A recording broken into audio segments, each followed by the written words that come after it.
Let's get this thing on the road. Do not object to me.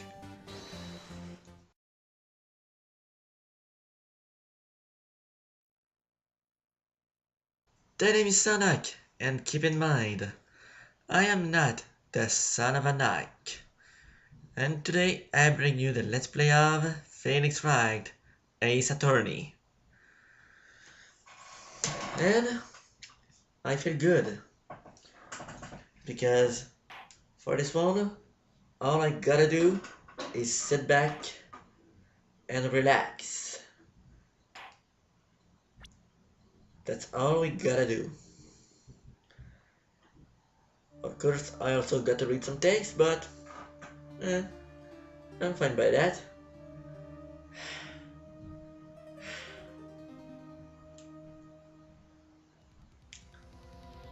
Well, I think someone just got murdered. Damn it, why me? I can't get caught. Not like this. I gotta find someone to pin this on. Someone like him. I'll make it look like he did it.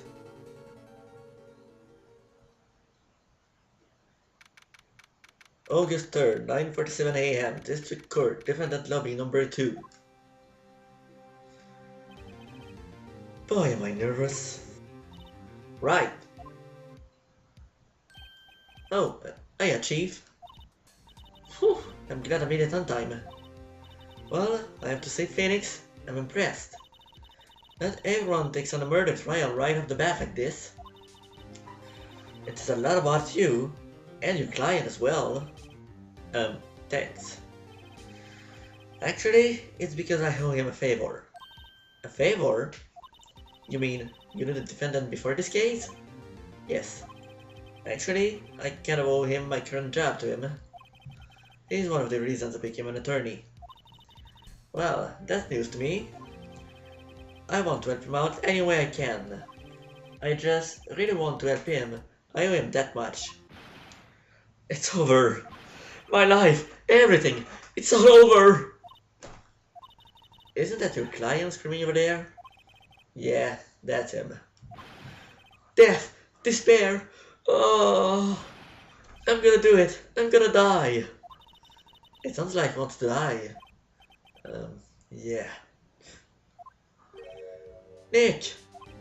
Hey there, Larry. Dude, I'm so guilty. Tell them I'm guilty. Give me the death sentence. I ain't afraid to die. What? What's wrong, Larry? Oh, it's all over. I'm finished. Finished! I can't live in a world without her. I can't. Who took her away from me, Nick? Who did this? Oh, Nick, you gotta tell me. Who took my baby away? The person responsible for your girlfriend's death? The newspapers say it was you. My name is Phoenix Wright. Here's the story. My first case is a fairly simple one. A young woman was killed in her apartment. The guy we arrested was the unlucky sap dating her. Larry Butz, my best friend since grade school. Our school had a saying, when something smells, it's usually the butts. In the 23 years I've known him, it's usually been true. He has a knack for getting himself in trouble. One thing I can say though, it's usually not his fault. He just has terrible luck. But I know better than anyone that he's a good guy at heart. That and I owe him one, which is why I took the case, to clear his name. And that's just what I'm going to do. August 3rd, 10 a.m. District Court, courtroom number 2. The court is now in session for the trial of Mr. Larry Butz. The prosecution is ready, Your Honor. The defense is ready, Your Honor. Mr. Wright, this is your first trial, is it not? Yes, Your Honor. I'm a little nervous. Your conduct during this trial will decide the fate of your client. Murder is a serious charge. For your client's sake, I hope you can control your nerves. Thank you, Your Honor. Mr. Wright, given the circumstances, I think we should have a test to ascertain your readiness. Yes, Your Honor. Hands shaking, eyesight fading. The test would consist of a simple questions. Answer them clearly and concisely. Please state the name of the defendant in this case. Larry Butz. The defendant? Well, that's Larry Butz, Your Honor. Correct. Just keep your wits about you and you'll do fine. Next question. This is a murder trial. Tell me, what's the victim's name? Whew, I know this one. Then I read the case report cover to cover so many times. It's... wait. Uh-oh. No way. I forgot. I'm drawing a total blank here. Phoenix, are you absolutely sure you're up to this? You don't even know the victim's name? Oh, the victim. Oh, of course I know the victim's name. I, just forgot. Temporarily. I think I feel a migraine coming on. Look, the victim's name is listed in the court record. Just press the plus button to check it at any time, okay? And remember to check it often. Do it for me, please. I'm begging you. Let's hear your answer. Who is the victim in this case? Well, I don't need the plus button because none of these answers make sense besides this one. The victim's name is Cindy Stone. Correct. Now, tell me, what was the cause of death? She died because she was... Well, technically, I know the answer.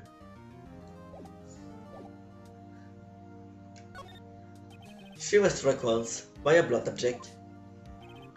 Correct. You haven't answered all of my questions. I see no reason why we shouldn't proceed. You seem much more relaxed, Mr. Wright. Good for you. Thank you, Your Honor. Because I don't feel relaxed, that's for sure. Well then. First, a question for the prosecution. Mr. Payne? Yes, Your Honor? As Mr. Wright just told us, the victim was struck with a blunt object.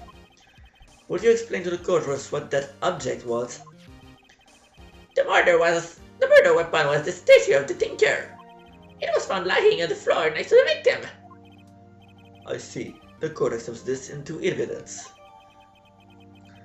So we just get a statue into our evidence. Right. Be sure to pay attention to any evidence added during the trial. That evidence is the only ammunition you have in court. Press the plus button to check the court record and do it frequently. Mr. Payne, the prosecution may call his first witness. The prosecution calls the defendant, Mr. Butz, to the stand. Chief, what do I do now? Pay attention. You don't want to miss any information that might help your client's case. You'll get your chance to respond to the prosecution later, so be ready. Why am I stuttering? Let's just hope he doesn't say anything unfortunate. Uh-oh. Larry gets excited easily. This could be bad.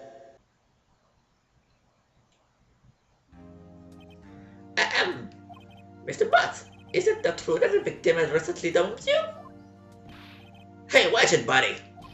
We were great together. We were Romeo and Juliet, Cleopatra and Mark Antony. Didn't they all die? I wasn't dumb. She just wasn't taking my phone calls or seeing me, ever. What's it to you anyway? Mr. Butz, what you described is already what we mean by don't. In fact, she had completely abandoned you and was seeing other men. She had just returned from overseas with one of them the day before the murder. What do you mean, one of them? Lies, all of it lies. I don't believe a word of it. Your Honor, the victim's passport. According to this, she was in Paris until the day before she died. And we got a passport into evidence. Indeed. She appears to have returned the day before the murder. Dude, no way. The victim was a model, but did not have a large income. It appears that she had several sugar daddies. Daddies? Sugar? Yes, or the man who gave her money and gifts. She took their money and used it to support her lifestyle. Dude! We can clearly see what kind of woman this Miss Stone was. Tell me, Mr. Butz, what do you think of her now? Right. I don't think you want him to answer that question. Yeah, Larry has a way of running his mouth in all the wrong directions.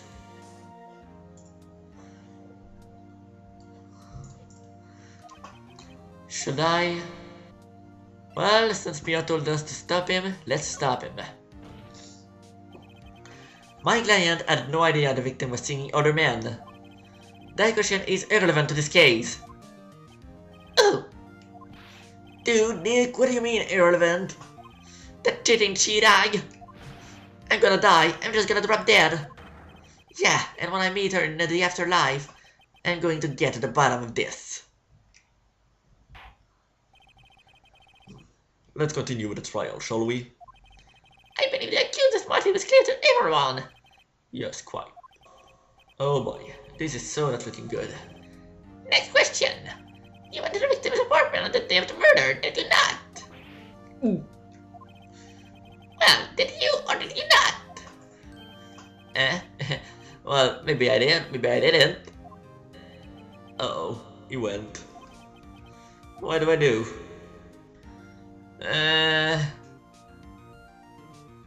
You know what? Let's have him be honest. I know. I'll send him a signal. Tell the truth. Yeah, I was there. I went.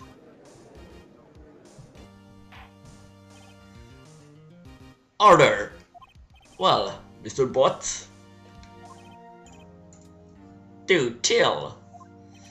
She was at home, man. So, like, I didn't see her.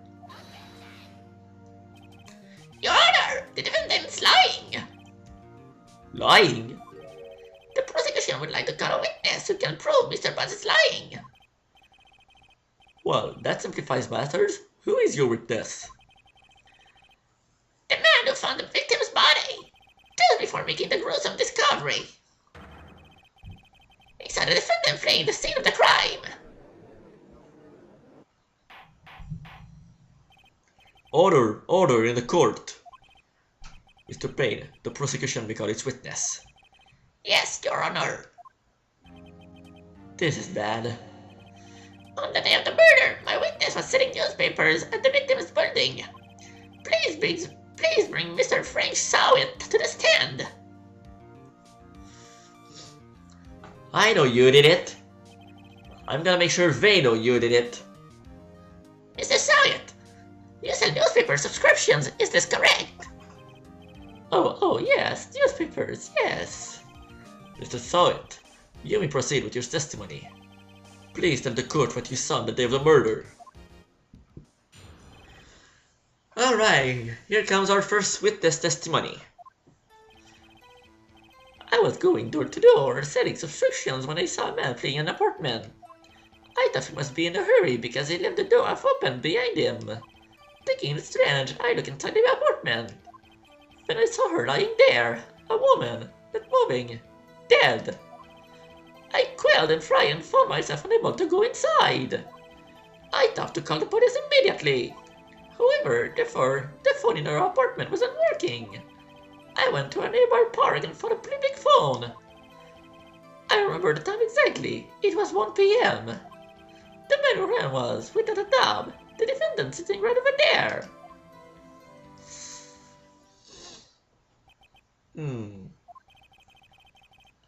Larry, why did you tell the truth? I can't defend you against a testimony like that. And suddenly, why was on the phone in the victim's apartment working? Your Honor, at the time of the murder, there was a blackout at the building. Aren't phones supposed to work during a blackout? Yes, Your Honor. However, some cordless phones do not function normally. The phone that Mr. Soviet used was one of those. Your Honor, I have recorded the blackout for your per usual. No, Mr. Wright. Yes, Your Honor. You may begin your cross-examination. Cross-examination, Your Honor? Alright, Wright, this is it. The real deal. What exactly am I supposed to do? Why, you exposed the lies and the testimony the witness just gave. Lies? What? He was lying? Your client is innocent, right? Then that witness must have lied in this testimony. Or is your client really guilty? How do I prove he's not? You hold the key. It's in the evidence. Compare the witness's testimony to the evidence at hand. There's bound to be a contradiction in there. First, find contradictions between the court record and the witness testimony. Then, once you've found the contradicting evidence, present it and rub it in the witness' face. Okay. So remember, press the witness with the minus button or by waving the Wii remote. Oh, I better be careful with my waving. Then check your facts again with the plus button and point out the contradiction. This is it, the first cross-examination of the game. First, let's take a look at our evidence. Yeah, thank you. Now... Okay, arrived from Paris on the 7:30. Building was out from noon to 6 p.m. Okay. Okay, so let's... you know what? I'm gonna press everything. Isn't a man leaving an apartment a common sight? I find it odd you will take notice of him. I don't know. It just seems strange to me, that's all. Like he was mad and yet frightened at the same time. Just like a criminal fleeing the scene of a crime. The defense requests that the witness refrain from conjecture. Of course, what the witness thinks is that the man he saw looks suspicious. So, what happened next? Let's press him again. Half open, you say? Yes, the door was open halfway, yes. I waited for a moment, but no one came to close the door. That's odd in a big city like this, I thought.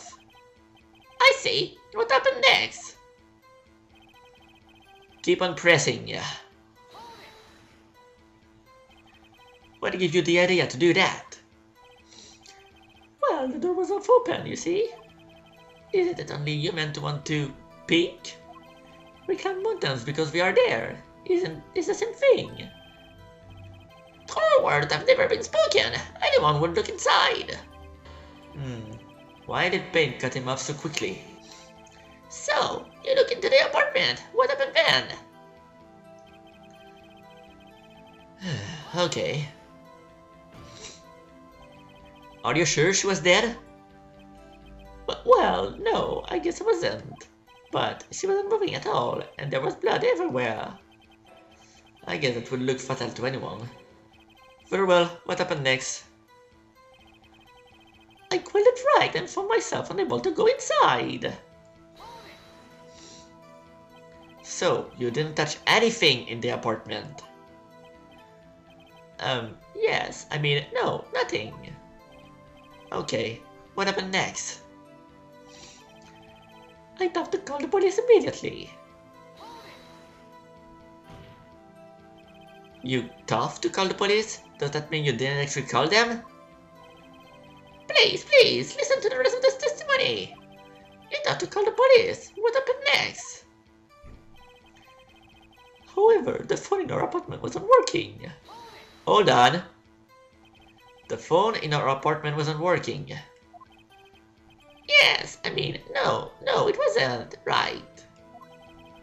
But you said you didn't go into the apartment, or did you? Oh, Dad, I can explain that. There was a cordless phone on a shelf in the entranceway. I raced inside and tried using that to call. And that phone wasn't working, correct? What happened next? Keep on pressing, man. I don't know what to present now. Why use a public phone? Well, you see, I don't have a cell phone. And being in the middle of the afternoon, there was no internet in our apartments. Alright, what time did you call again? I remember the time exactly, it was 1 p.m. 1 p.m. Are you certain? Yes, absolutely. He seems really confident. 1 p.m. Right, doesn't that seem strange to you? Present some evidence to contradict him. Very well. Wait a minute. She died between 4 and 5. And you call it 1? Objection! You found the body at 1 p.m. You're sure? Yes, it was 1 p.m. for certain. Frankly, I find that hard to believe. Your statement directly contradicts the autopsy report. The autopsy notes that time of death at some time after 4 p.m. There was no body to find at 1 p.m. How do you explain this 3-hour gap? Oh, that. This is trivial! The witness merely forgot the time! After this testimony, I find that hard to believe. Mr. Sawit, why were you so certain that you found the body at 1 p.m.? Gee, that's a really good question. Great job, Wright. Way to put him in the spot. That's all you have to do. Point out contradictions. Why is that word so hard to say? Lies always beget more lies. See it for one, and the whole story falls apart. Wait, I remember now. Would you care to give your testimony again? You know, I'm not sure that would work in the actual court. The time of discovery. You see, when I found the body, I heard the time.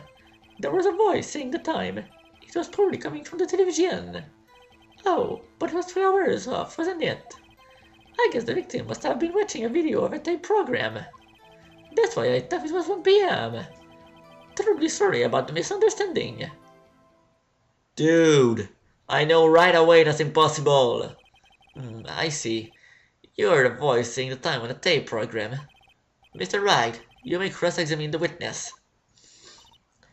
Right. You know what to do. I've got this one. Yeah, I got this one. The time of discovery. You're clearly lying. You can't hear the time. Then this one. Coming from the television. Yeah, right. Just... Okay.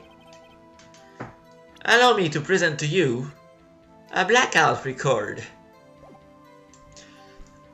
Objection!